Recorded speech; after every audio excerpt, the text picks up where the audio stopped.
Have you ever listened to the sound of rain, not just as weather, but as something older than words, as if the sky were remembering something you've long forgotten? Tonight, let that sound carry you to a quiet farmhouse tucked between low hills, where the windows fog with warmth and the porch remembers every step that's ever crossed it. This is where a man named Elijah has lived most of his life, not in headlines or noise, but in seasons, in soil, in silence. He doesn't speak much, but in the stillness after the rain, in the way he sips his tea, in the way he walks his land, there are stories. Stories that drift in like mist over the fields. Stories that don't demand your attention, but welcome it, softly. So if your mind has been full and your body tired, you're in the right place now. Let's begin. Welcome. You've arrived at a quiet place, where stories are slow, the rain falls softly, and nothing is urgent anymore. Take a deep breath with me now. And as you exhale, let go of whatever weight you've been carrying today. No one needs you here. There's nothing you must do. This is your time to rest, to slow down, to drift gently into sleep. Tonight we'll journey into a quiet corner of rural America, where a storm rolls over the fields and a retired farmer sits by the window, thinking back on the people and land that made him who he is. It's not a story of drama or action, but a remembering of love, of soil, of slow afternoons on the porch. And it begins, as many good stories do, with the sound of gentle rain. So settle in and let the rhythm of the words and the soft rainfall behind them carry you into sleep. It was the kind of rain that didn't announce itself with thunder, nor arrive with wind and fanfare. It simply began, soft, steady, as if the sky had quietly made up its mind to let go. The drops pattered gently on the old tin roof of the farmhouse, a rhythm so familiar that it blended with silence, not disturbing it, but deepening it, like a kind word whispered into an already quiet room. Inside, the farmhouse smelled of dry cedar, worn books, and the lingering trace of bread baked earlier that week. Everything had a softness to it. The faded curtains, the wooden floor warm with age, the knitted blanket draped across the arm of a chair that had held one man's weight for decades. His name was Elijah, 81 winters behind him, and perhaps not many more ahead. He didn't mind the knowing of it. Time, for him, was no longer a race to win. It was a companion he walked with, unhurried. That evening, the one we return to now, he sat alone in the room he knew best, his small front sitting room with the deep-set window that overlooked a sloping field, once bright with corn, now empty in its rest. The glass fogged faintly from the warmth of the house meeting the cool damp outside. Beyond it, the fields blurred into a watercolor of brown and gray-green, and above, the low sky exhaled a misty breath. Elijah sat with the blanket over his knees, a mug of chamomile tea held between his hands, the same hands that had turned soil, built fences, carried children. His dog, Amos, old and mostly deaf, lay curled near the wood stove, snoring softly, a low and loyal hum. Elijah didn't speak much these days, not out loud anyway, but his mind wandered in gentle loops, like the river beyond the back pasture, always curving, never rushing. He listened to the rain, he watched it collect on the pane, and he let it carry him back as only rain can do, into the folds of memory. There was something about rain that had always held his past like a basket, every drop an echo, every rhythm a reminder. Tonight, it brought him back to the year 1958, when he was just 24, and still believed that everything in life would arrive in its own good time if you simply waited with enough kindness. It had rained that day too, a slow spring rain, the kind that softened the soil and made seeds stir beneath the surface. He had just finished fixing a fence line that bordered the east pasture, and as he walked back toward the barn, he saw her, Anna, standing barefoot under the eaves, laughing at something he couldn't hear. She had worn her hair loose that day, a tangle of wild strands that framed her face like the grasses that dance in the summer fields. That image, the way she looked at him through the rain, eyes bright, a bucket of fresh eggs in one hand, had never left him. He smiled now, faintly, the memory soft as the steam rising from his mug. Anna had passed 14 years ago, this October, and though her voice no longer echoed through the house, Elijah could still hear it in the way the floorboards creaked when he walked the hallway, still see it in the curve of the garden gate she'd planted roses near, long after she stopped being able to tend them. He never changed much after she was gone, didn't move the furniture, didn't clear out her sewing basket. The radio in the kitchen, tuned always to the classical station, still came on at 6 a.m., just as she'd set the timer years ago. Outside, the rain grew heavier, though it never turned fierce. It remained a kind rain, the kind that kept you inside not out of fear, but comfort. The kind that said, stay, rest, there's nothing to chase tonight. Elijah leaned his head back against the cushion. The quiet in the house wasn't loneliness, not anymore. It was reverence, for all that had passed through these walls, and for the way the world continued to turn with or without his urgency. He thought about the fields, how they'd given so much across the years. Soy, corn, wheat, sometimes too much rain, sometimes not enough. The seasons had been his teachers, and he had listened well.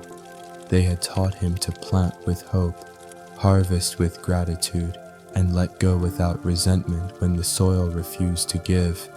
The fire crackled once, a pop inside, and Amos shifted in his sleep. Elijah took a slow sip from his cup, the heat now mellow, the herbs grounding him gently. He was not sad, not even nostalgic.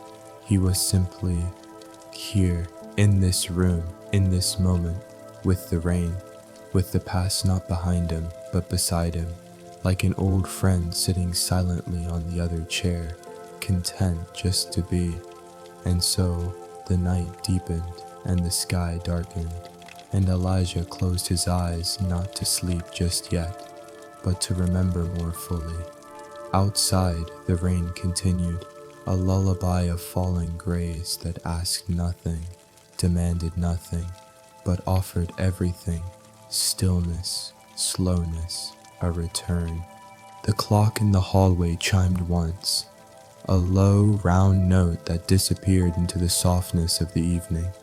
Elijah didn't glance at it. He no longer lived by the hours. He lived by the light, by the feel of the day settling on his shoulders, by the way the trees leaned when dusk began to pull them into shadow. Outside, the rain was still falling, a little steadier now.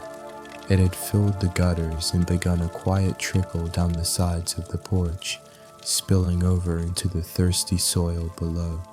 The earth always drank gratefully after a dry week.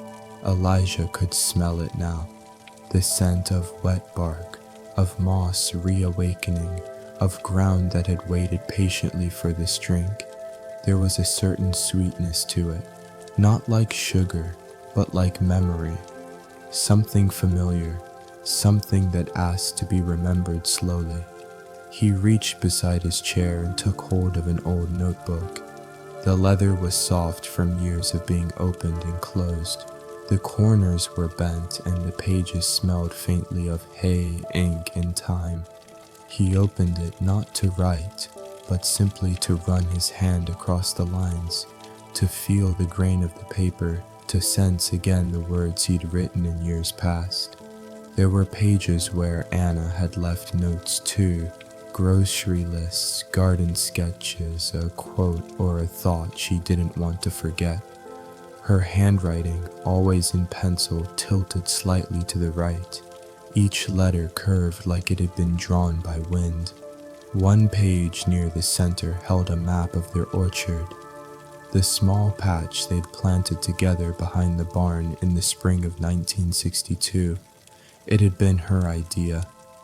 "Let's grow something that asks nothing from us," she had said. They had dug holes side by side, her cheeks flushed pink from the sun, his hands calloused from fence work. Pear trees, a few plums, and a single apple which they were told might never bear fruit because of the soil. But they planted it anyway, and for nearly 5 years it gave nothing. And then, one mild September morning, Elijah had walked out with his coffee and found a single apple hanging there, red and perfect, like a quiet miracle. He remembered that day as clearly as he remembered his own name. The way Anna had looked at the apple, cupped it gently in her hand, then turned to him and said, "See, even the stubborn ones give in eventually." They'd eaten it together at breakfast, sliced thin and placed on warm bread with honey. It was the best apple either of them ever had. And when she died, he'd gone out to that same tree, sat beneath it, and waited for the wind to speak. It had. That fall, the apple tree bore more fruit than ever before. He closed the notebook now and placed it gently on the table beside him. The lamp on the corner flickered slightly, not from a fault in the bulb, but from the wind pressing against the house, curious and kind. He looked toward the fireplace, though the hearth was empty this time of year.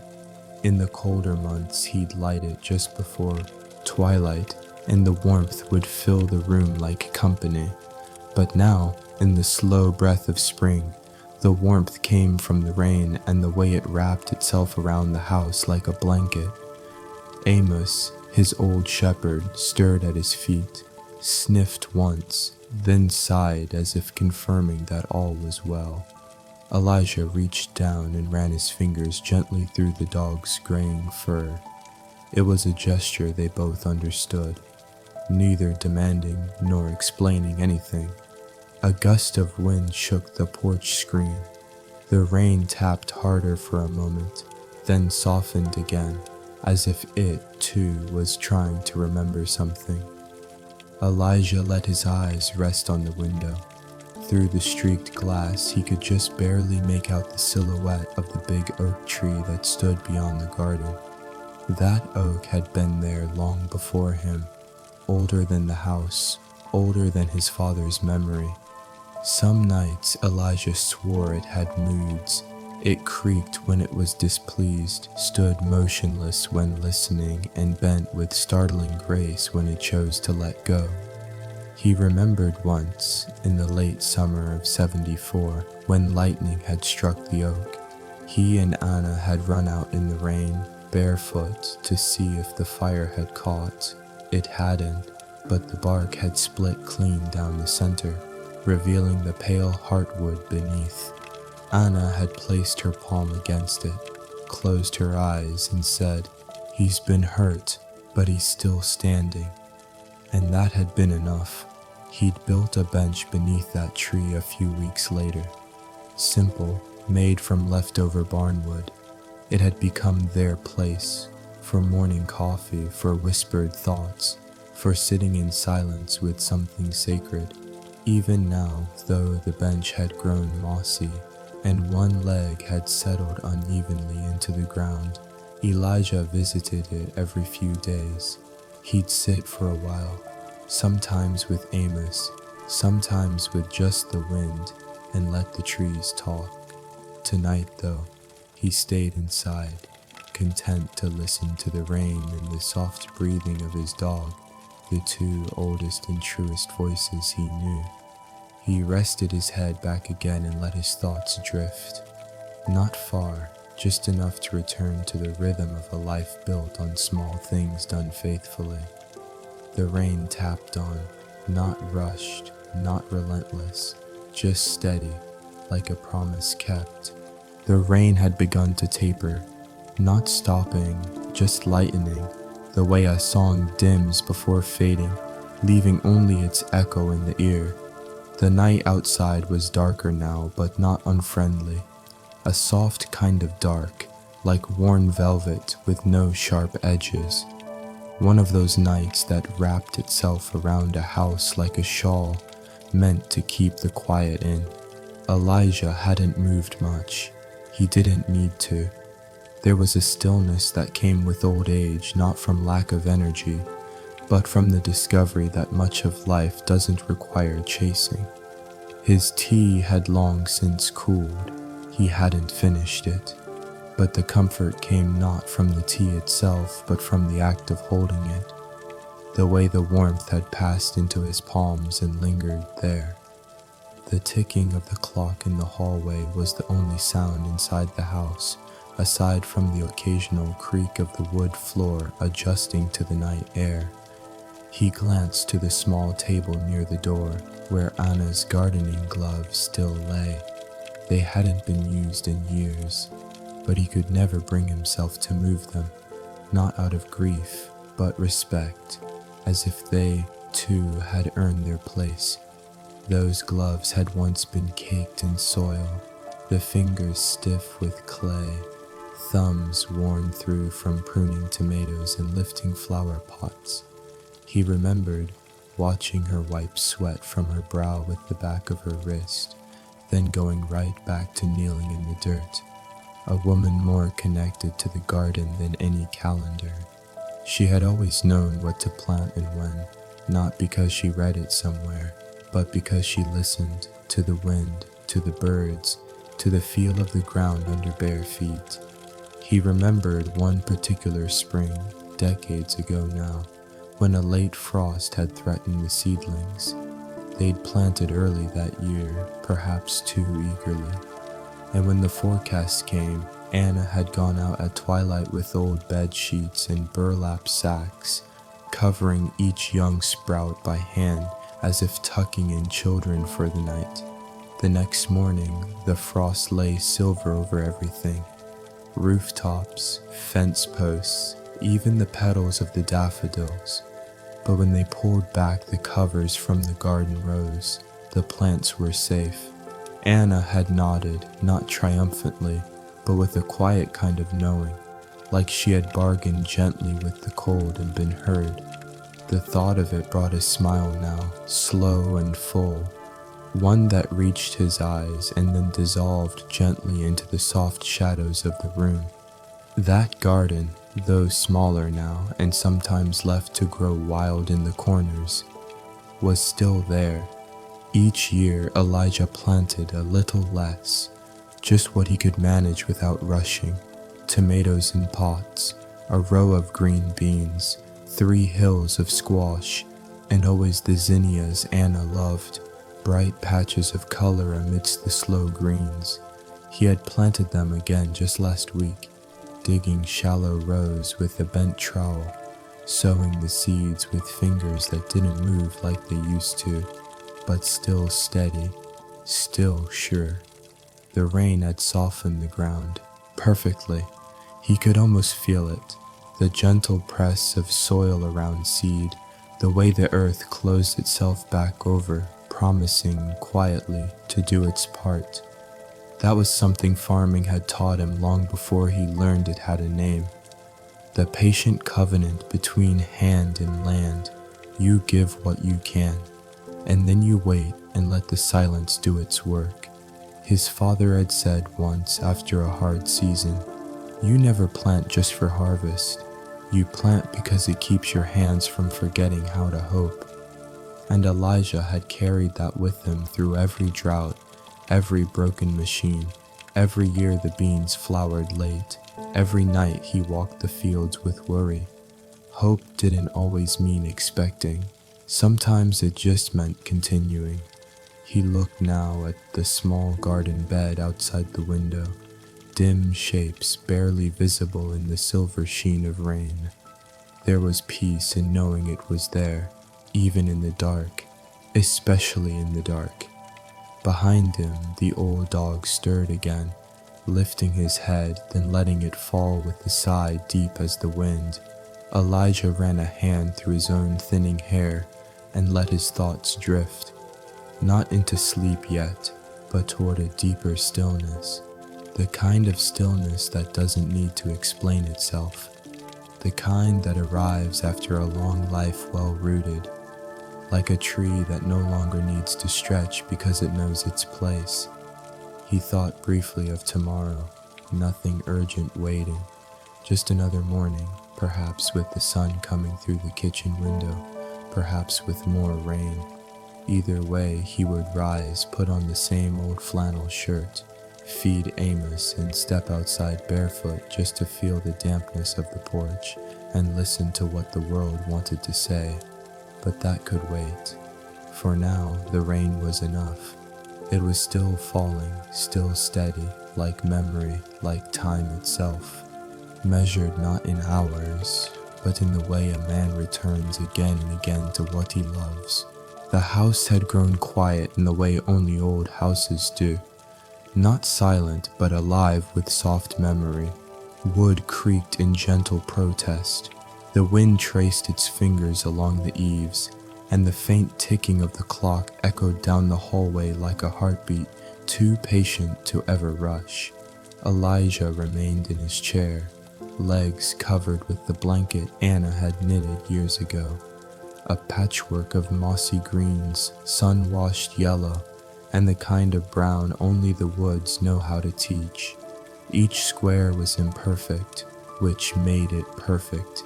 His fingers, rough and still strong, rested on the arms of the chair, as if they, too, had settled in for the evening.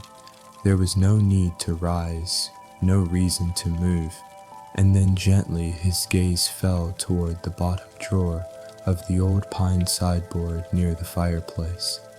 A drawer not often opened, not because it held anything secret, but because it held what required stillness. Inside were letters, not many, but enough to tether him to the past with a thread soft as breath. He leaned forward, slowly as though the movement itself should be honored, and pulled the drawer open with a hushed glide. The letters were stacked neatly, bound with twine, their corners worn, edges yellowed with time and care. He picked up the bundle, brought it to his lap, and held it for a moment before undoing the knot. These weren't dramatic letters. They didn't speak of war or faraway lands.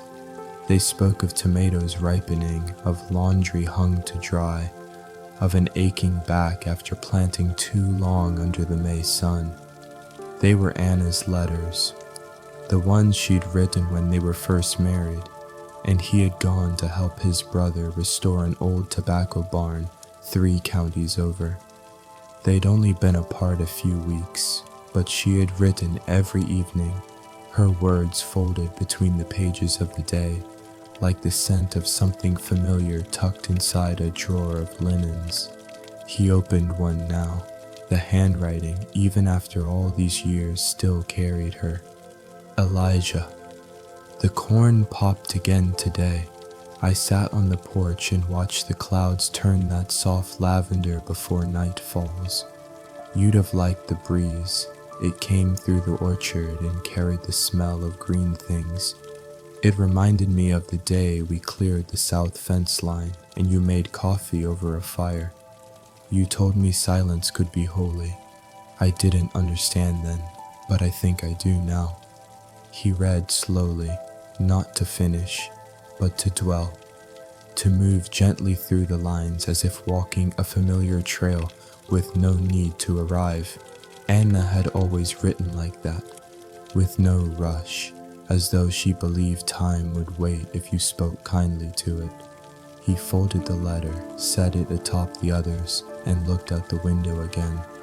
The rain had become a hush, barely there now, as if it were resting too. In the dim glass, He could see the reflection of the lamp behind him, casting a warm glow around the room like a memory you didn't need to name. Beyond that, the outline of the oak tree stood steady, its branches holding space for both the living and the gone. Elijah thought of how often we forget to speak softly to the present, how we rush to remember or to plan but seldom sit with what is. He had learned slowly that healing didn't always look like mending. Sometimes it looked like holding. Sometimes it looked like letting a moment pass without chasing it. He reached into the drawer again and found a smaller bundle. Not letters this time, but postcards from their son, Jacob. Jacob had left the farm in his 20s, headed west, settled somewhere with mountains, a river, and enough space for his thoughts. He'd come home some years, always with stories of hiking trails and towns with coffee shops named after trees. Elijah missed him, not with sadness, but with a quiet joy, the kind that lives between two people who love each other enough to let the distance be. Jacob's handwriting was tighter than Anna's, more angular, but still warm. Dad, saw a blue jay on the windowsill today. Thought of how you used to whistle them in from the back porch. There's a man here who carves birds out of driftwood, wants to teach me. I might try it. Elijah chuckled, remembering how Jacob had always had clever hands, even as a boy. Always taking apart clocks, or reassembling doorknobs, building small boats out of scrap wood and testing them in the creek after spring rains. He hoped Jacob still walked slowly, still stopped to listen when the wind moved through the grass. Outside, the rain had nearly stopped. The world was wrapped in that silvery silence that only follows rain, when even the leaves seem to breathe easier, as if the weight has lifted and everything can begin again. He placed the letters gently back into the drawer, tied them with the same twine, and closed it softly. Amos, sensing the stillness, opened one eye, then settled again with a grunt. Elijah leaned back, letting his shoulders sink into the shape of the chair, the room, the night. His eyes drifted toward the ceiling where a spider had spun a neat little web in the far corner, catching the glow of the lamplight and turning it into something delicate. It didn't need cleaning, it belonged.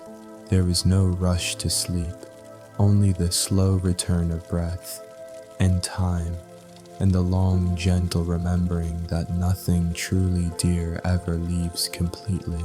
Morning came slowly, the way it does after a long, soaking rain, not bursting forth, but unfolding, like the gentle unwrapping of a gift whose giver is in no hurry. The light seeped in through the kitchen windows, thin and gold, filtered by the lace curtains Anna had sewn years ago. They fluttered faintly in the breeze, as if nodding yes to the new day.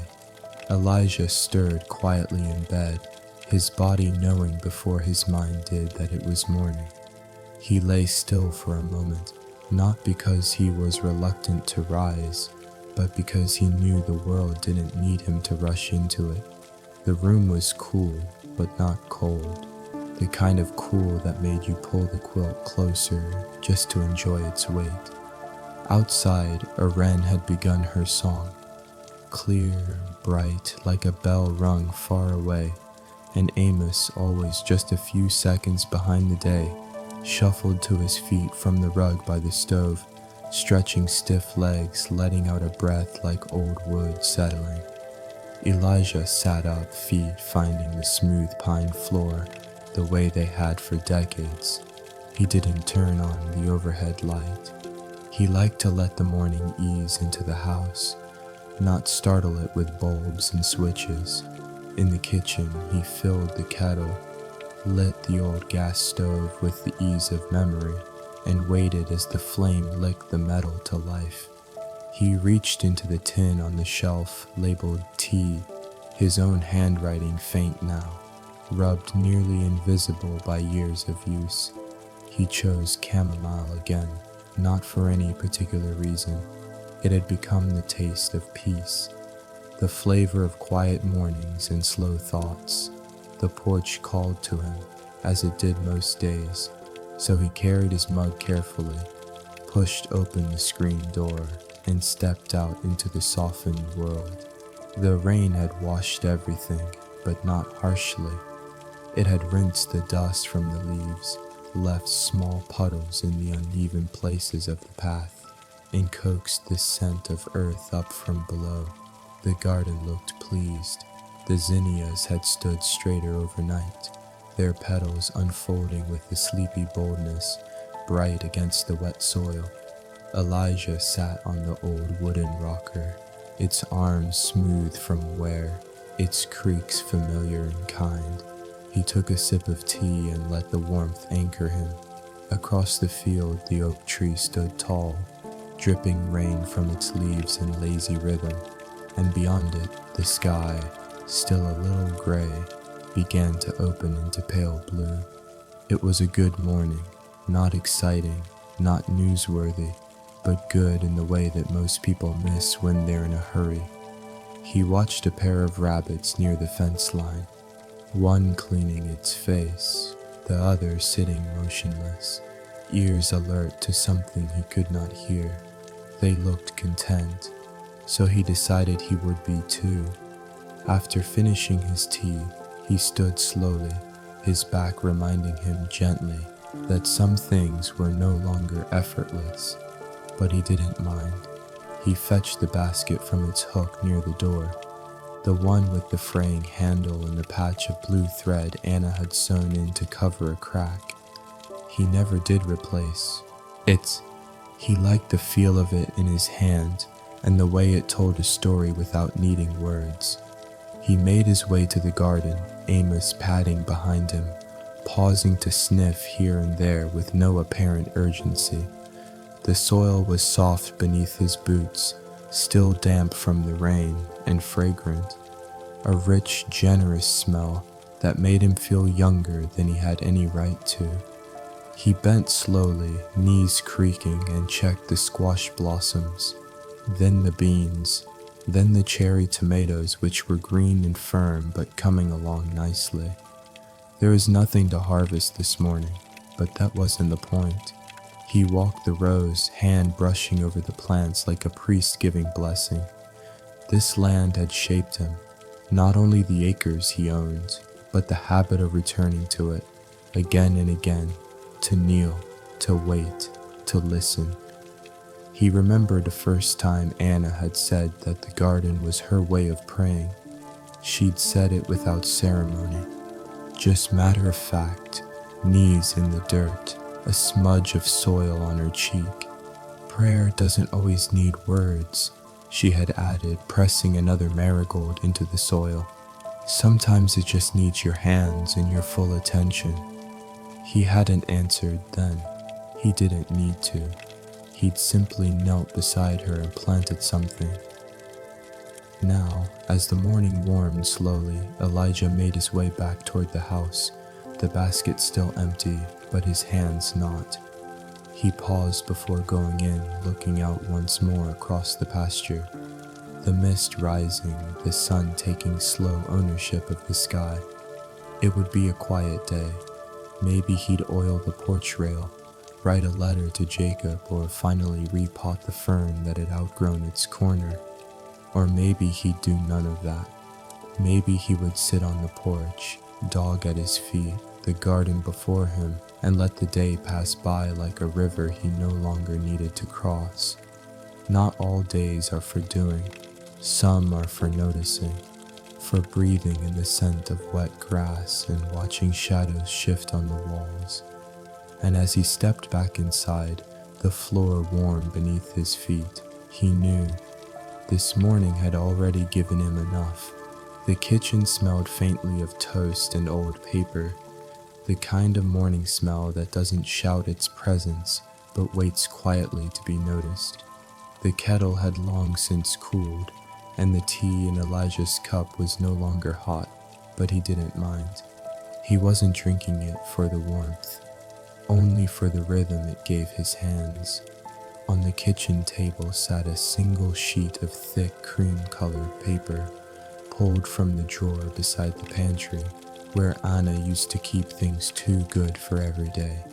There were only a few pages left in the stack now, and Elijah took one carefully, flattening it with the side of his hand. The pen, his favorite, was already there beside it, weighty, smooth, a gift from Jacob on his 70th birthday. He remembered the way Jacob had smiled, a little awkward but proud, when he said, "I figured a man who thinks so much ought to write some of it down." Elijah had smiled in return, though he hadn't said much. He rarely did, but he remembered that moment and the feeling of the pen in his hand, balanced like it knew it had something worth holding. He uncapped it now and began to write. "Jacob, I woke early this morning. The rain had stopped, but the leaves were still dripping, and the garden smelled of something green and good, the kind of smell that makes you stop just to take it in. I fed Amos. He's moving slower now, like me, but he still follows me out to the porch, still watches the birds like he understands what they're saying. I checked the garden. The zinnias you helped plant last year have come up again. Bright, determined little things.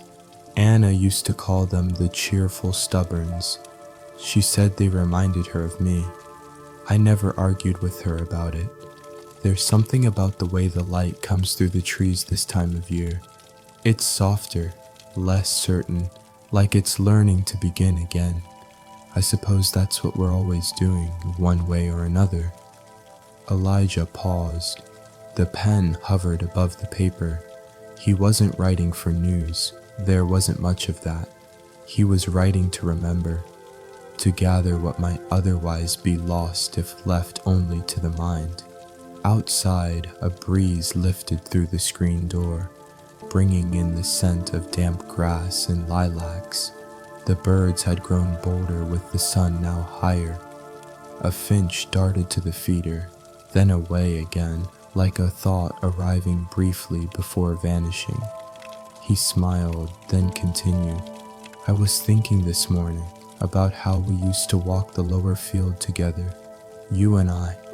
You always asked more questions than I had answers for, and I think that was good for both of us. It reminded me that the world was bigger than rows of corn and fence lines.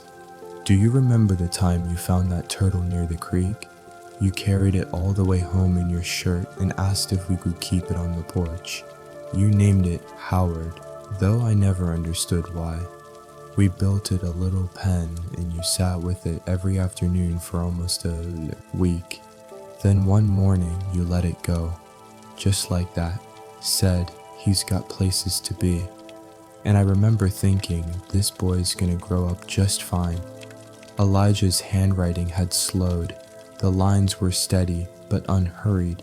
He wasn't trying to fit everything in, only the parts that mattered, only the things that stayed with him long after the years had gone. "I don't know if I ever told you how proud I was of the way you left. You didn't leave because you were unhappy. You left because you were listening to something inside you that needed room. It takes courage to leave quietly, to go without anger, to find your way in a world that doesn't hand out maps. But you did it, and I've always admired that. Sometimes, when the wind's just right, I imagine you walking some mountain trail, the sky bigger than anything I've ever seen, and I hope you stop, look up, and know you're still tethered here, that the land remembers you. That I do too." Elijah leaned back, reading what he'd written, not for mistakes, but for weight, for truth. He folded the paper carefully, tucked it into an envelope, and set it on the table to send next time he went into town. There was no rush. The mail would wait. Outside, the morning had matured, sunlight pooling gently along the porch rail, bees beginning their lazy work in the garden.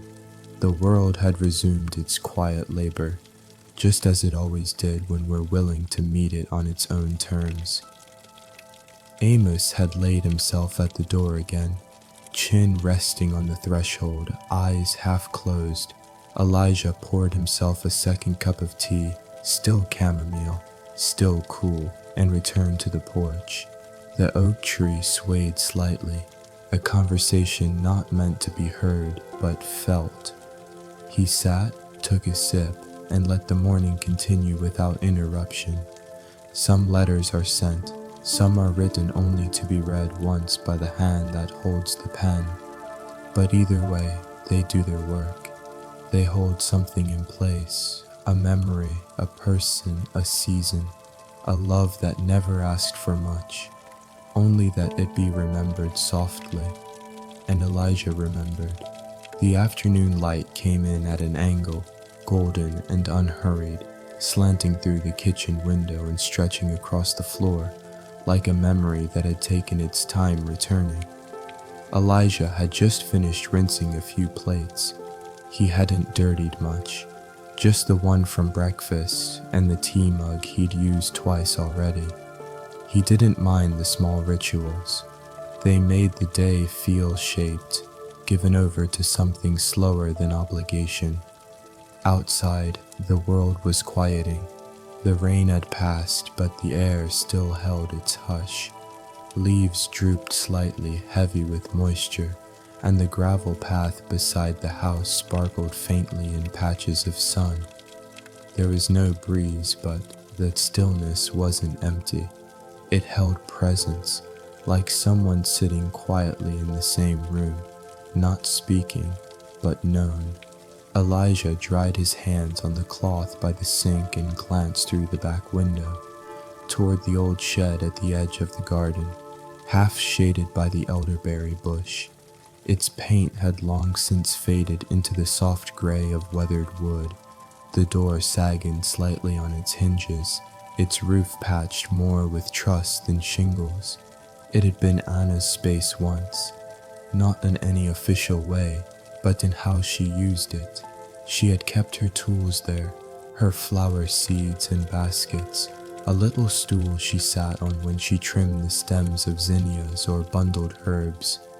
Elijah hadn't gone inside in quite a while, not out of grief, but because he didn't want to disturb it, the way some places seem to settle after a while.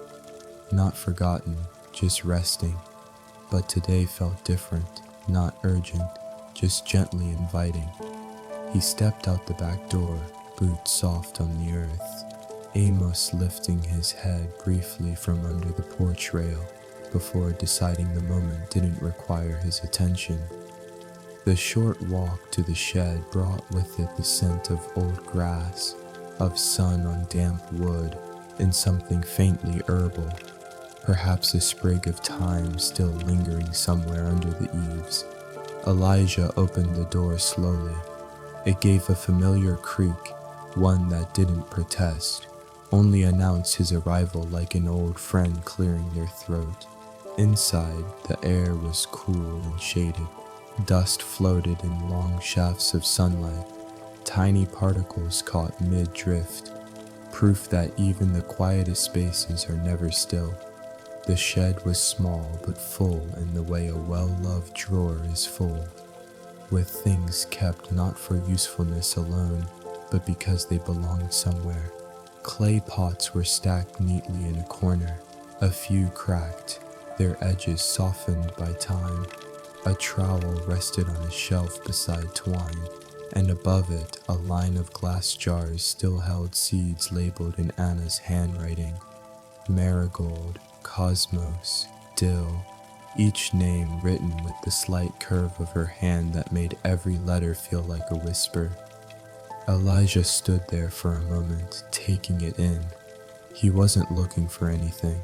He was simply arriving, not just in the shed, but in the memory that lived there.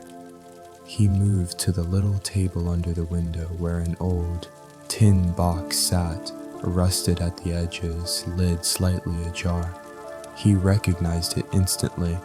Anna had kept notes in it, scraps of paper, old seed packets, pages torn from magazines with recipes or garden ideas, and sometimes just thoughts jotted down in the margins of days. He lifted the lid carefully. Inside, things were just as he remembered, organized in her particular way. Not strict, but tenderly arranged, like each item had a place that was earned, not imposed. There was a folded paper near the top, creased several times, the ink faded but still legible. Elijah opened it. It was a list, titled simply, Things Worth Keeping. Beneath the heading, in Anna's handwriting, rain on the roof at night, morning light on the garden gate, the smell of basil, Elijah's laugh when he's tired, the sound of Jacob's feet running down the hall, blackberries still warm from the sun, quiet afternoons in the shed, the first zinnia of summer, the way the porch sounds when we're both home. Elijah's breath caught, but not in sorrow. It was the kind of ache that felt full, not empty, a remembering so gentle it folded into the present without breaking anything. He read the list twice, then folded it again, slipped it into the breast pocket of his flannel shirt. He moved slowly then, not out of weariness, but reverence. He picked up a small broom and swept the floor lightly, letting the dust lift, then settle again. He straightened a few pots, gathered the stray twine into a coil, and wiped the small table with a cloth he found draped over the stool. It wasn't cleaning so much as honoring, restoring order not out of necessity, but affection. The sun had dipped slightly, casting long shadows across the doorway. Birdsong drifted in from the garden, soft, meandering, like a tune hummed absent-mindedly by someone at peace. Elijah stood at the doorway of the shed, looking back across the yard, his house glowing gently in the light, Amos asleep again on the porch, the fields beyond resting in gold. He didn't say anything aloud. He didn't need to. The moment had said enough, and as he closed the door to the shed, not tightly, just enough to let it breathe, he felt something settle in him, a quiet reminder that the things we tend to us in return, even the ones we thought we'd left behind. Evening came as it always did, slowly, without ceremony, slipping in beneath the eaves and through the porch screen as if it belonged, which, of course, it did. Elijah had finished sweeping the shed just before sunset. The light had turned warm then, not hot, but the kind of warmth that comes from something long trusted, like an old quilt pulled over tired legs or the sound of a voice you haven't heard in years but still know by heart. The house had cooled slightly, its walls breathing with the outside air, and the familiar click of the back door closing behind him sounded more like punctuation than noise. Amos was already curled near the hearth, snout tucked close to belly, his body a shape of contentment.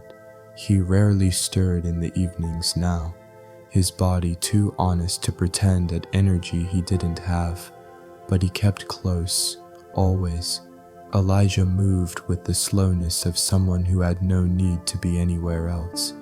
He lit the lamp on the small table in the corner, its amber glow softening the room and casting gentle shadows on the spines of books that lined a low wooden shelf beneath the front window. Most of them had belonged to Anna. She had a quiet fondness for old paperbacks, their pages yellowed, their covers creased from being well-traveled in hands that loved them. He'd let his fingers pass along the titles not to search, but to greet, each one a small hello to a memory not quite asleep. Then one caught his eye. Its spine was faded, the color almost indistinct now. A pale blue or perhaps green, he couldn't tell anymore, but he knew the title without needing to read it. It was The Year of Simple Things. a book Anna had returned to every autumn as faithfully as she returned to her knitting and the sound of the canner rattling on the stove. He eased it from the shelf, wiped the dust gently with his sleeve, and settled into the old armchair near the window. The cushion sighed beneath him as if relieved to be needed again. The book opened easily, as though it, too, remembered him. On the inside cover, in Anna's handwriting, "To slow down is not to fall behind. It's to finally walk beside what matters." He let the words settle, not reading on just yet, but sitting with the sentence as if it were a song and he the listener. The pages smelled of time, of wood smoke, of afternoon spent under trees with no clock but the angle of the sun. He began to read. The story was simple. A woman tending a garden in the countryside, a neighbor who dropped off bread each Friday, a dog who refused to sleep indoors. It wasn't a book about events. It was a book about being. And in its stillness, Elijah found something he hadn't known he'd needed. Not answers, but reminders. On page 37, he found a slip of paper tucked halfway between two chapters. It was yellowed, edges curled, a corner slightly torn. Anna's handwriting again in pencil. "It's enough to make tea, to watch the sparrows, to let the pie cool without rushing." He smiled, the kind of smile that rises without being called. Not because of humor, but because something old inside you has just been softly touched. He looked to the window. The last light of day was holding on, stretching thin across the tops of the trees, suspended like breath before sleep. He returned to the book. There was a passage about rain and how it knew when to fall, about how the earth needed both dry days and wet ones, and how the difference wasn't failure but rhythm. He read aloud just once to the room, to Amos, to the walls that had heard everything and asked for nothing. Some days are meant only for noticing, not for fixing, not for gathering, just for seeing that the world continues, with or without our effort. The words seemed to settle into the air, hanging for a moment, then dissolving like breath on a cool glass. He closed the book slowly, not because he was finished, but because he had been filled. He set it gently on the table beside him, beside the lamp, its light now dimming as the oil burned low. He didn't need more. The silence in the room was not empty. It was full of pages turned, of names remembered, of softness that had taken root not in grand moments, but in ordinary ones honored quietly. Elijah leaned back, his body folding into the shape of the chair, his eyes tracing the edge of the window where night had begun its slow claiming of the world. Somewhere outside, an owl called once, low and round, like a bell rung far away, and he thought, as he had so often lately, that stillness was not the absence of life, but its most faithful witness. The house breathed in the rain like an old cello drinks the evening light, quiet, steady, a resonance held in the wood. Night had fallen with the softness of wool.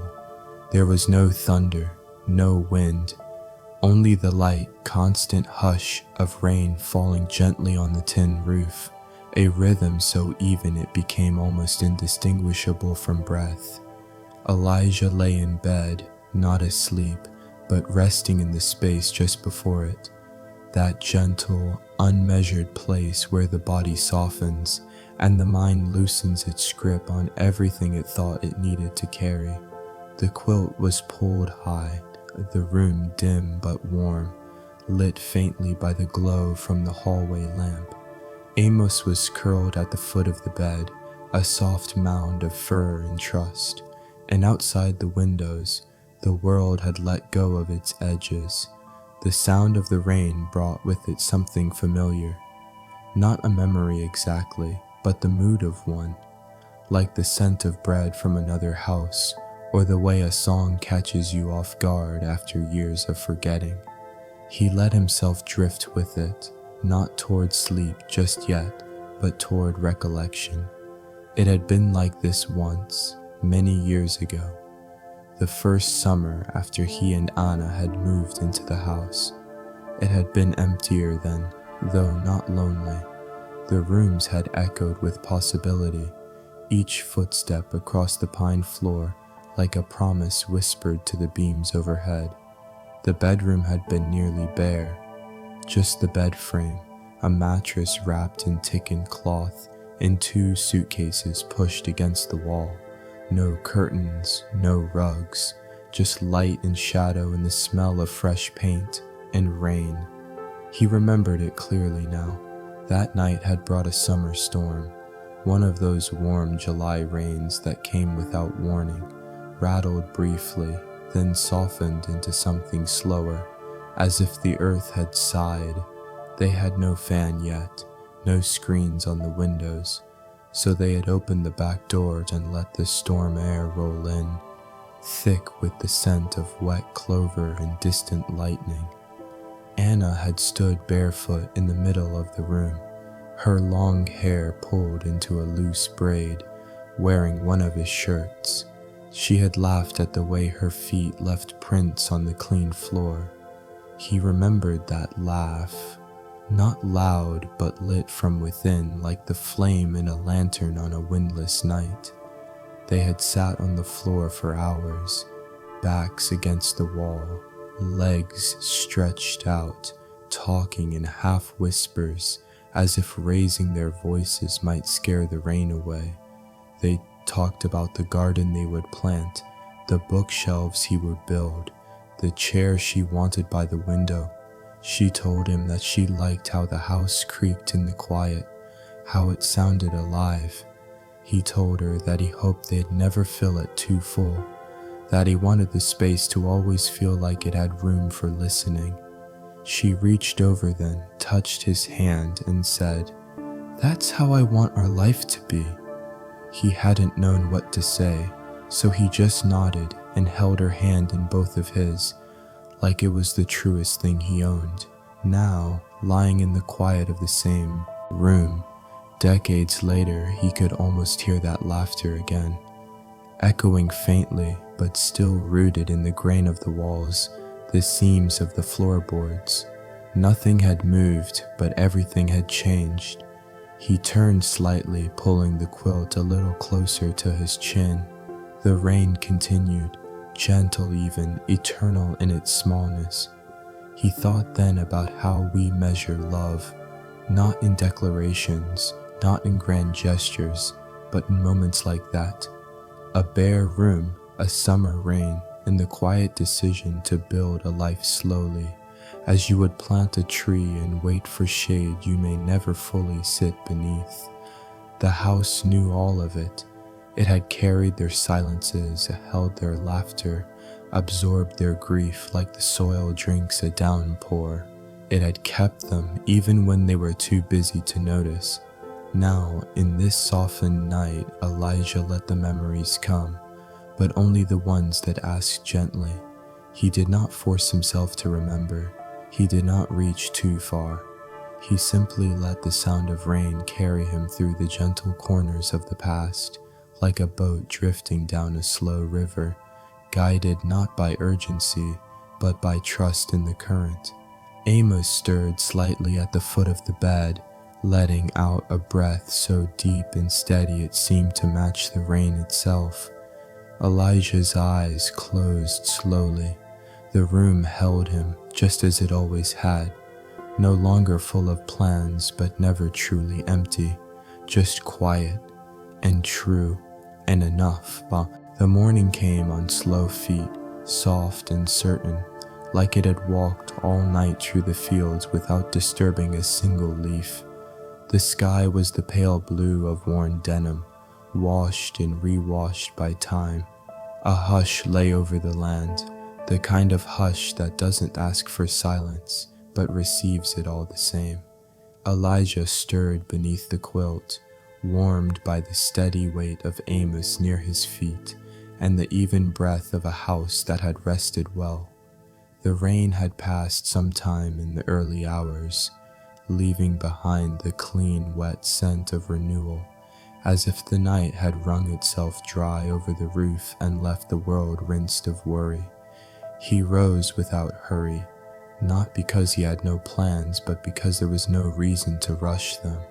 The kettle once again took its place atop the stove, and chamomile bloomed faintly in his cup, like a memory steeped in warmth. The porch greeted him like an old friend, the board still damp, the rail cool to the touch.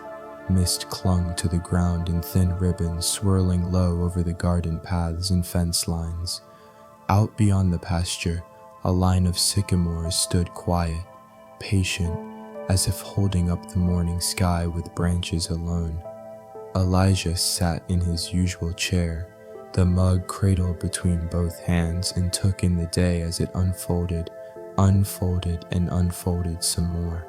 He heard the crunch of gravel long before he saw anything, a slow and familiar rhythm, a pace he hadn't heard in years, but knew in his bones. He didn't rise, but smiled into his cup and waited. Through the mist came a figure, solid but softened by distance, like someone stepping out of an old photograph. A wide-brimmed hat, a denim jacket, and the long swinging stride of a man who had once known the curve of every hill in this county by heart. "Calvin," Elijah said, more to the morning air than to the man, "you still walk like you're late for supper." The figure paused, then laughed, low and warm, the kind of laugh that begins in the chest and stays there. "And you," Calvin said as he stepped onto the porch, "still look like you never hurry for anything." They shook hands in the old way, firm and quiet, then sat without further explanation. They didn't need any. For a long while, they said nothing at all, just sat side by side, watching the mist lift from the fields and the first bees find their way to the zinnias. Eventually, Calvin spoke, but softly, as though afraid to startle the peace. "I passed the old Tucker barn on the way in, roof's half gone now." Elijah nodded. "It started sagging about 2 winters back. I figure it's choosing its way out." Calvin chuckled. "We all are, one way or another." Another silence, not awkward, but full of shared years. Then Calvin turned, his voice gentler. "I heard about Anna. I'm sorry, Eli, I should have come sooner." Elijah looked out over the garden, where the dew still clung to each leaf like a blessing. He nodded once. "She went as she lived, softly, without making a fuss." Calvin didn't reply, but his hand rested on Elijah's shoulder a moment, the way a wind might touch a branch before moving on. They sat that way for a long while, 2 old men surrounded by the green persistence of things that grow, of things that carry on without needing to understand why. The sun had risen well above the sycamores now, and the mist had begun to break apart, slowly, like bread shared between friends. "I brought you something," Calvin said at last, and reached into the canvas satchel slung across his side. He pulled out a small jar, clear and amber gold inside. "Honey?" Elijah asked, though he already knew. "Clover and wildflower, from the far field behind Maureen's old place. Bees still remember where the good stuff is." Elijah accepted it with both hands as if it were fragile or holy. "You staying for breakfast?" Calvin smiled. "Only if you've still got that blackberry jam you used to hide from Jacob." They both laughed, the sound rising gently into the morning, not loud but certain. The kind of laughter you don't try to capture, don't even remember entirely, but feel long after the moment has passed. The door creaked open behind them, and Elijah stepped inside to fetch another mug, to slice some bread, to set the small table by the window for two. The morning was still young, and for now there was time to sit, to share, and to be remembered. The breakfast was simple: slices of oat bread toasted gently on the iron skillet, a pat of butter softening slowly across their surface, a jar of blackberry jam, half used in the golden honey Calvin had brought, resting on the table between them like a gift from the land itself. The small table by the window creaked gently under the weight of 2 mugs, 2 plates, and 2 men who had seen enough seasons to know what mattered and what didn't. They ate without much talk, the way old friends often do. Their silences were not gaps, but bridges, places where words would have only crowded what was already understood. A bee hovered by the screen for a while, drawn by the sweetness in the air. Calvin nodded toward it and said, "Still knows where to find the real stuff." Elijah chuckled. "They always do. We're the ones who forget." When the meal was done, they cleared the table slowly. Elijah rinsed the plates at the sink, his movements practiced in quiet. Calvin dried them one by one, stacking them in the old pine cabinet as if returning something to its rightful place. It was a rhythm they had known before, not in this house, but over summers spent fixing fences, hauling hay, or canning tomatoes in August. And in that rhythm, something steady returned, a kind of remembering that had more to do with presence than with memory. Later they stepped outside again, into the yard where the grass was still cool beneath their boots. The sun had risen just high enough to turn the mist into light. It shimmered through the trees, dancing across the barn roof, and clinging briefly to the wire of the fence before disappearing altogether. They didn't say they were going for a walk. They simply began to walk, past the garden, around the edge of the chicken yard, and out toward the back pasture where the land opened wide. Amos followed at a lazy pace, his ears flicking now and then at a bug or breeze, his tail swaying like an old curtain in an open window. The field had grown in thick, the grasses tall, brushing against their knees as they passed. Here and there, Elijah pointed out what he'd planted that spring. A patch of clover meant for the bees, a row of onions tucked beside the fence. Calvin stopped now and then, crouching slowly, touching the soil with the back of his hand. "Still rich," he said. "Elijah, this land's not tired yet." Elijah nodded. "I try to keep her company more than control her." A breeze lifted through the trees, carrying the scent of pine and tilled earth. They stood for a while beneath the shade of the old sycamore at the far edge of the pasture. A tree they'd once taken turns trimming back 20 years ago, maybe more. The trunk bore the marks of that time, a knot where a branch once split, a faint scar where lightning had kissed it one spring but left it standing. Calvin reached out, placed his hand on the bark, and held it there a moment. "She remembers us." Elijah looked toward the hills, his voice low. "So does the soil, so do the fences. We think we're the ones watching over the land, but she's been watching us all along." They turned back after a while, the walk having done its quiet work, loosening what needed loosening, settling what had been restless. Back at the porch, Calvin dusted off his boots against the step, and Elijah held the door for him. Inside, the clock ticked without demand, and the house seemed to stretch, as if making room for one more memory.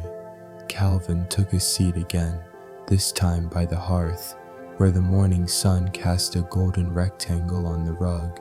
He picked up a small photograph from the shelf, one of Anna at the county fair, holding a blue ribbon and smiling at something off camera. "She hated having her picture taken," he said, Elijah smiled, but she loved winning. They both laughed, not the kind of laughter that demands attention, but the kind that folds into the moment, like a leaf falling into a stream and drifting exactly where it was meant to go. Calvin looked at the photo a little longer and then set it gently back. He rose, stretched, and patted his knees. "Well," he said, "suppose I ought to head back before the sun decides it's July." Elijah walked him to the edge of the yard, where the gravel met the grass. They didn't shake hands this time, just a nod, a look, the kind of farewell that doesn't really mean goodbye. "You come when you feel like it," Elijah said.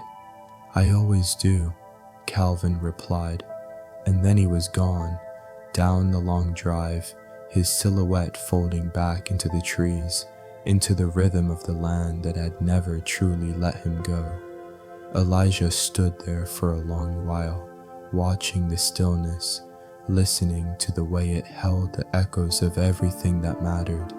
Then, slowly, he turned back toward the house, his steps quiet on the porch, his hand resting briefly on the doorframe as if to thank it for holding all it had held. Inside, Amos had returned to his usual spot curled by the hearth, waiting not for anything in particular, but simply because this is where he belonged. Elijah sat beside him, his hand resting on the dog's back, his breath steady and slow. Outside, the wind stirred the garden leaves, the bees resumed their wandering, and the world went on. Not louder, but truer. That afternoon, the sun leaned softly through the western windows, casting long stripes of light across the worn floorboards. The house felt full and empty at the same time, like a familiar hymn hummed beneath breath, known by heart, but quiet. Elijah stood by the bookshelf, his fingers grazing the spines without reading the titles. It were not books he was looking for, but the small wooden box tucked beneath the lowest shelf, half hidden by a stack of seed catalogs from years past. He bent slowly, his knees stiff from the walk earlier, but not ungrateful. His hands, worn and steady, lifted the box with the reverence one might give to an old violin or a bird's nest long abandoned but still intact. The box wasn't locked. It never had been.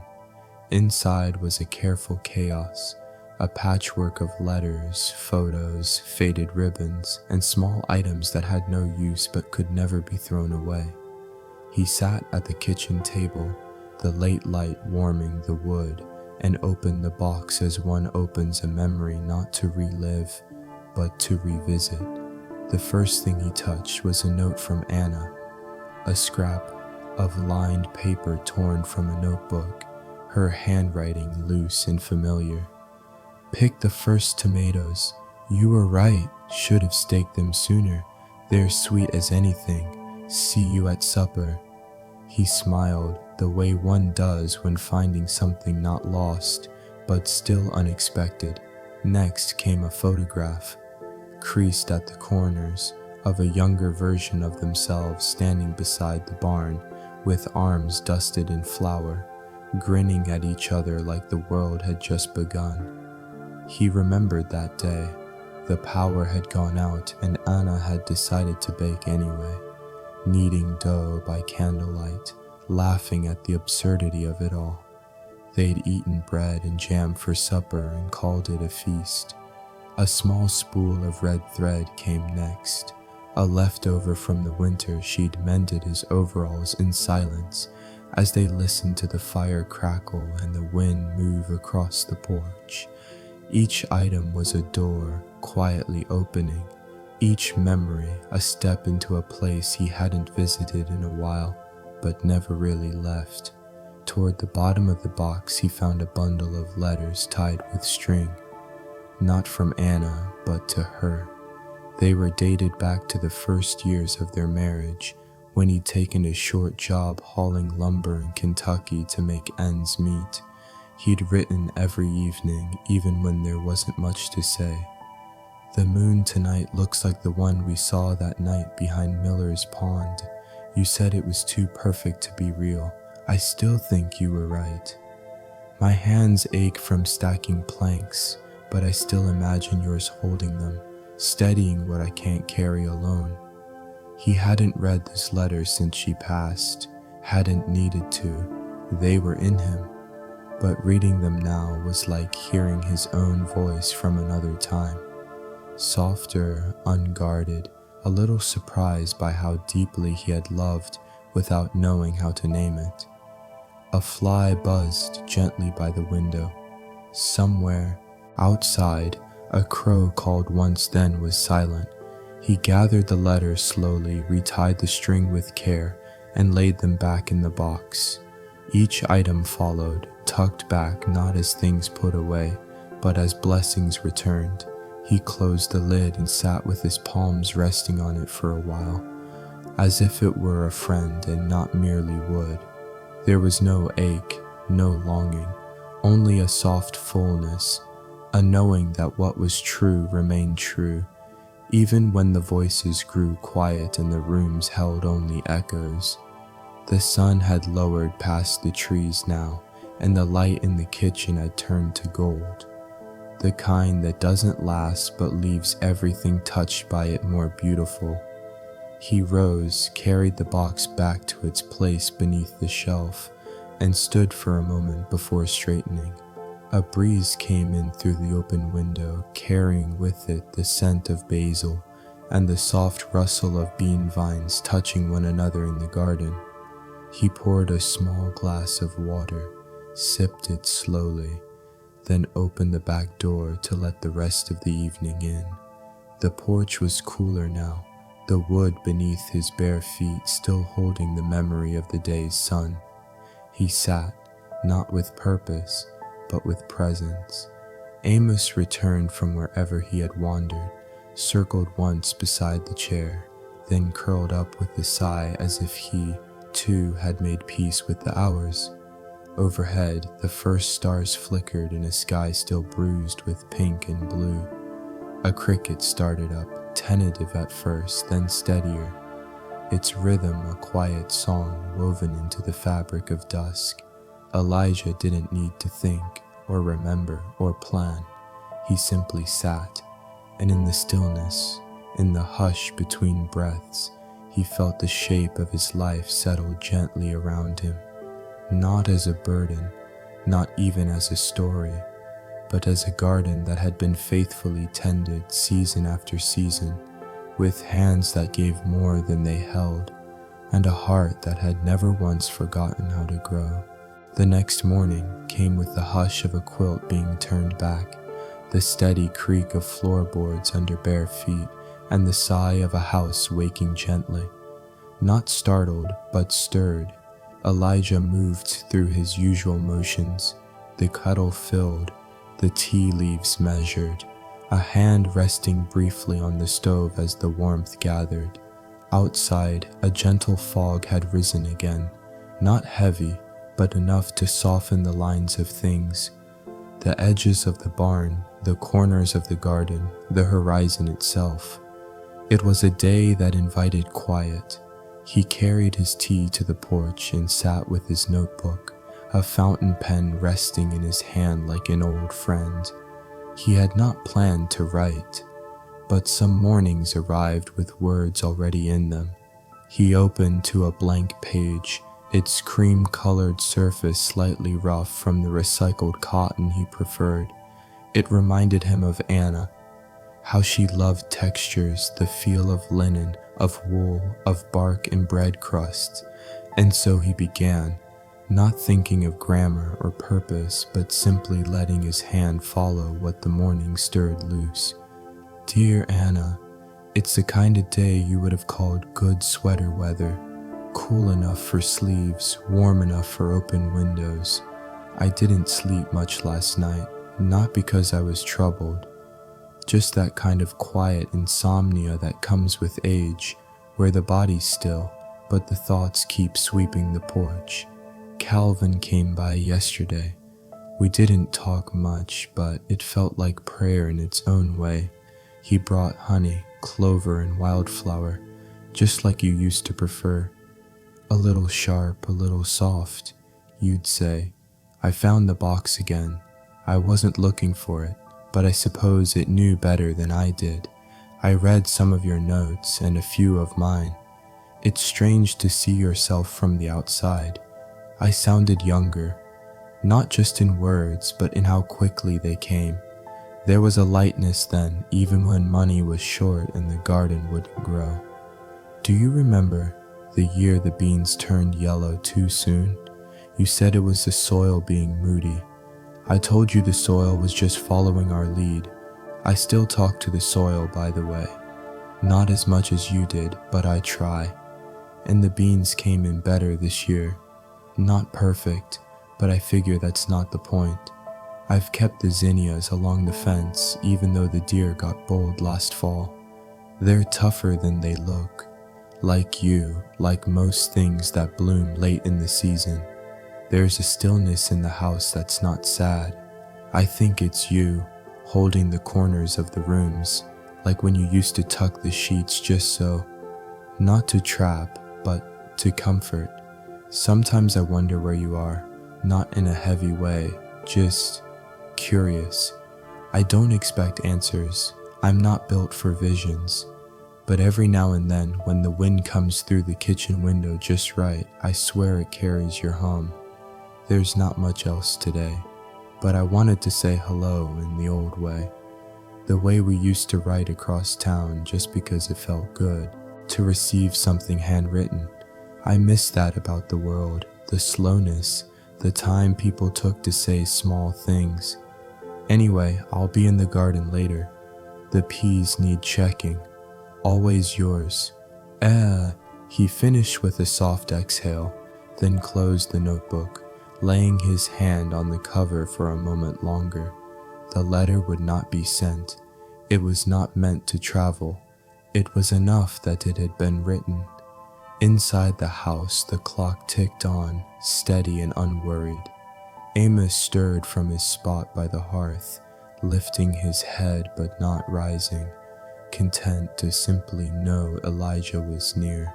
The morning warmed as it lengthened, the fog lifted by degrees, revealing the contours of trees and the slope of the roofline beyond the pasture.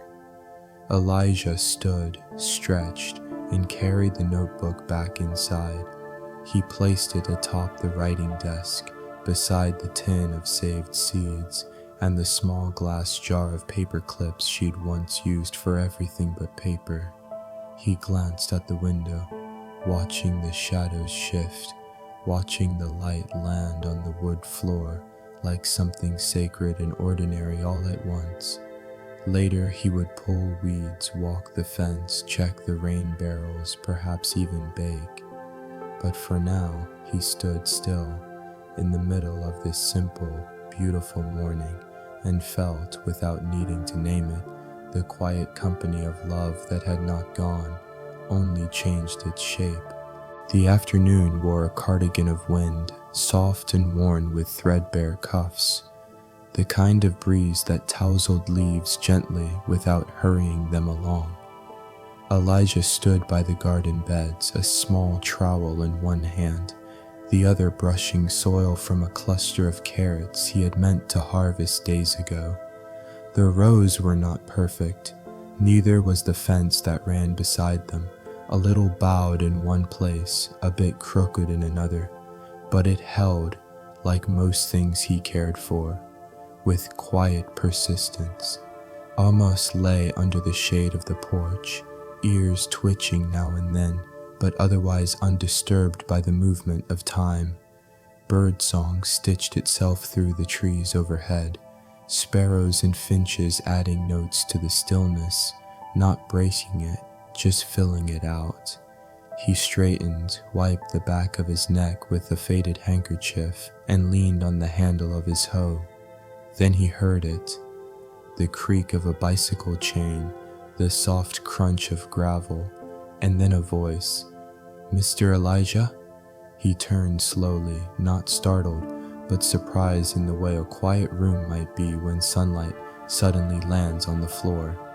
At the edge of the fence stood a girl, no more than 10, maybe 11, with a helmet too big for her head and a backpack nearly swallowing her shoulders. Her cheeks were flushed, not from fear, but from pedaling too fast on a warm day. "Hello there," he said, resting the hoe against the fence. "I don't get many visitors on 2 wheels." She smiled, wide and unsure. "I'm Ruby.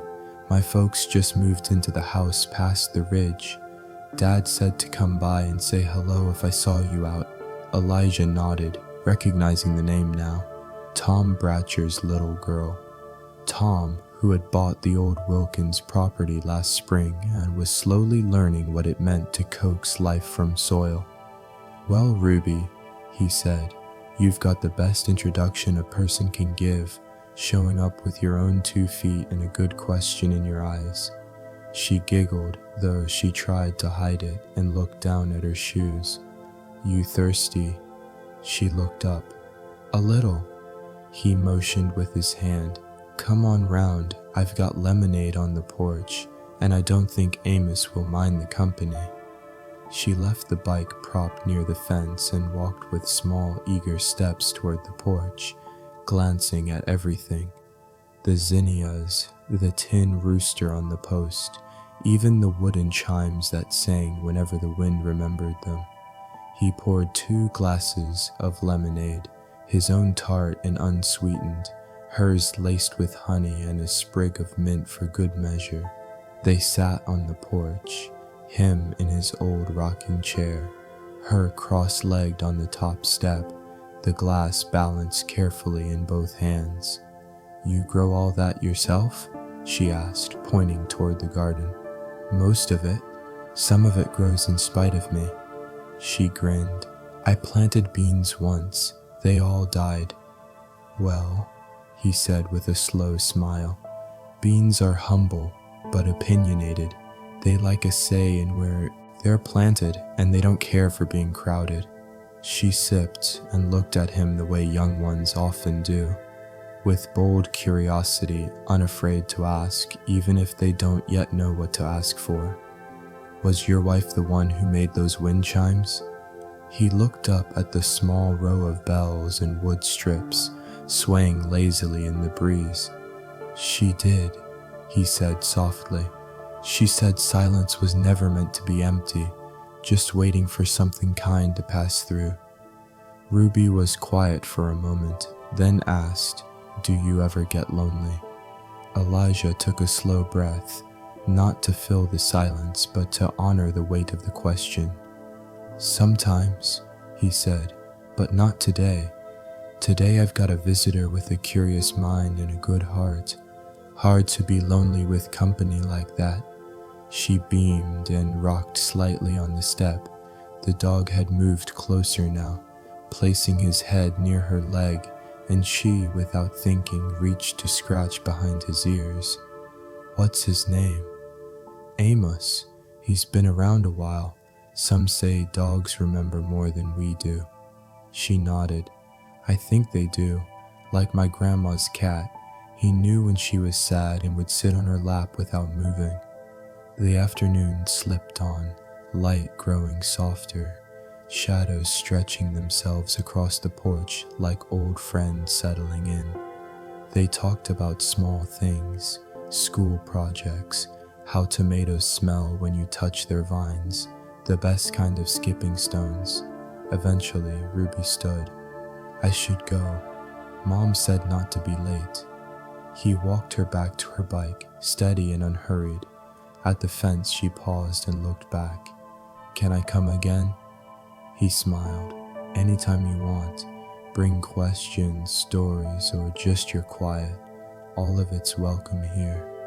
She mounted her bike, wobbled once, then straightened, pedaling down the gravel path until she disappeared behind the bend where the trees leaned just a little closer together. Elijah stood for a moment, watching the dust rise, watching the stillness return, but it didn't feel like emptiness. It felt like something left behind, a trace of youth, a kindness received, a ripple in the pond of a quiet day. He returned to the porch, lifted his lemonade, and took a final sip before the ice had entirely melted. The breeze had cooled now, carrying the scent of rain far off in the distance. Maybe tomorrow, maybe the next day. Inside, the kitchen waited with its soft light, its simple clock, and the notebook still open on the desk by the window. But for now, he sat, and the rocking chair creaked a soft rhythm, the kind that matched the steady beat of a life that had found its way home. That night, Elijah lay in bed long after the oil lamp had been turned low, the covers drawn up to his chest, and Amos curled at the foot, breathing deep and slow. Sleep did not come easily, but it did not stay entirely away either. It hovered just out of reach, like a breeze you can feel but cannot catch. Rain began sometime after midnight, not loud, not angry, but in a rhythm soft enough to soothe the bones and stir the memory.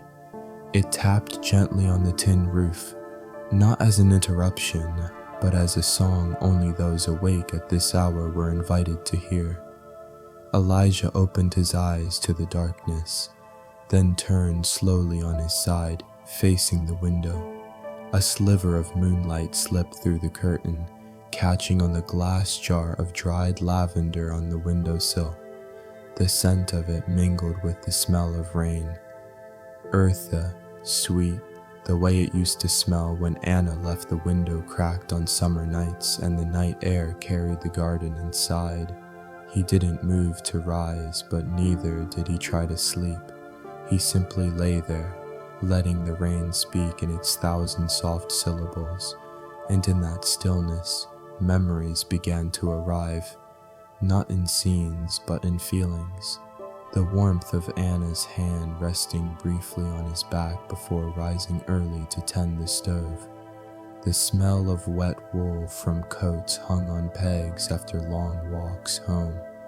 The quiet hum she used to make when she peeled apples for pie, each slice falling into the bowl with a small, clean sound. He closed his eyes, not to chase sleep, but to see better.